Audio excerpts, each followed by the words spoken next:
And welcome back to the Harvey Norman Lounge, our resident vet nurse and dog trainer, Kelly, to tell us about some common household items that can be very toxic to our pets. Morning, Kelly. Good morning. So I think we all know that chocolate is bad for dogs, yes. But just how bad is it? It's extremely bad. I've brought in a couple of examples because what we tend to get is the phone call at the veterinary clinic saying, my dog's eating some chocolate. Is it going to be all right? Yeah. To be honest, no matter what they've had, I tend to say bring them in anyway. But the darker the chocolate and certainly the more percentage of cocoa, so this one's got 72%, this is extremely high toxicity and can kill the animal. Wow. For things like dairy milk and again for any, kind of white chocolate, still not great, but obviously lower toxicity. Dairy milk can be a little bit in between, so anything like this can be, again, still very toxic. So it depends on size of the animal, how much they've eaten, and certainly when they ate it as well. So how much would they have to eat? Like that little bar, what damage could that do maybe to a small poodle cross? Oh, it can certainly. I mean, worst case scenario, you can be looking at going into renal failure. Wow, you so can it's get seriously, death. It's extremely serious. It is serious.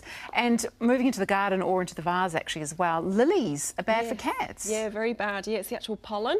And there was a phase quite a few years ago and we kept seeing all these cats coming in and really sick, and then we found out obviously it was in relation to the pollen of the lilies, because very lilies on trend. became very popular and everyone wanted them in their house. That stuff gets everywhere. Yeah, and of course it sticks to the cat when they brush up against it. Cats naturally groom, they like to be clean.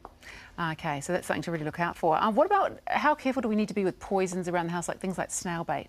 Snail bait is quite a popular time now. We start to see these kind of poisonings, especially with dogs. So more than anything, just if you have to put it down, we fully understand that, but you need to keep your dog away from it. Again, the animal can go into severe toxic shock, it can die, and yeah, extremely life-threatening. Now this one I find absolutely intriguing. You say, because you said it's particularly to do with cats. Cats like to drink antifreeze. Yes. What on earth? I know. In the UK, you see it a lot. Certainly in this country, maybe not so much, unless depending on where you live, with regards to colder areas. Maybe people can correct me if I'm wrong, but as far as I'm aware, it's quite a sweet taste, and for some reason the Don't cats, try that. Don't be trying that to find out. I haven't, just quietly. I definitely haven't tested it, but as far as I'm aware, yes, cats love it. They will drink it. And they can die from it? Yeah, again, very toxic. Yeah.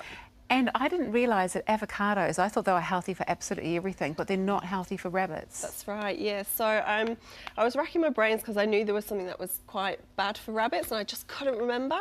And then, yeah, obviously once I looked it up, I'm like, oh, that's right, the good old trusty avocado that we all love.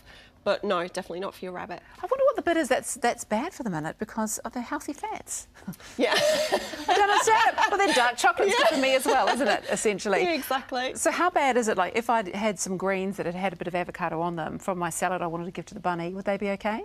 Personally, I wouldn't. I tend to say just stay away. You know, we know that it's not good for the animals, so just minimise the risk. Yeah. You don't want your bunny, no, having an untimely end. Yeah. So just remember things like chocolate. Try not to leave in your handbag. That's where they tend to eat them. Paracetamol, another classic. And sorry, I know we have to go in a second, but currently the big trend at the moment is caraca berries. So they're falling from the trees, and yeah, we're seeing a lot of dogs that are getting poisoned. We're all good. I'm not rushing you because this is fascinating. What about things if I think, well, what do I need to look for if I think my animal has been poisoned, or are there things that they do that they start vomiting? Yeah, you tend to get certain classic symptoms, not with everything. It depends on the poison, but most of the time it will be things like you will get vomiting, diarrhea, so it's certainly affecting the gastrointestinal tract. You can get seizures as well, but that depends how severe the poison is, how long ago they've had it, and sadly you can get, where they will collapse as well.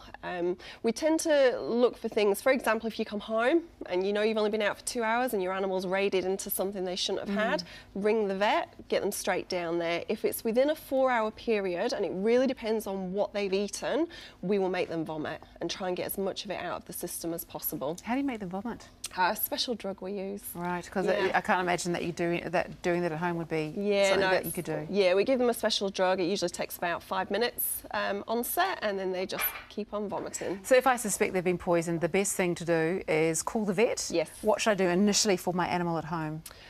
That's pretty much it. Don't give them anything. We tend to say ring the vet and go straight down there. Don't make them drink water or anything, No. just get them straight down to the Yeah. vet. Okay, sound advice. Thank you very much. And you can feel free to leave that dark chocolate here if you so need to, you know. And if you need help removing pet hair in your home, you can pick up a Sticky King washable hair, pet fur and lint remover and get the cafe special deal by calling the number on screen. Thank you so much, Kelly. Always a pleasure.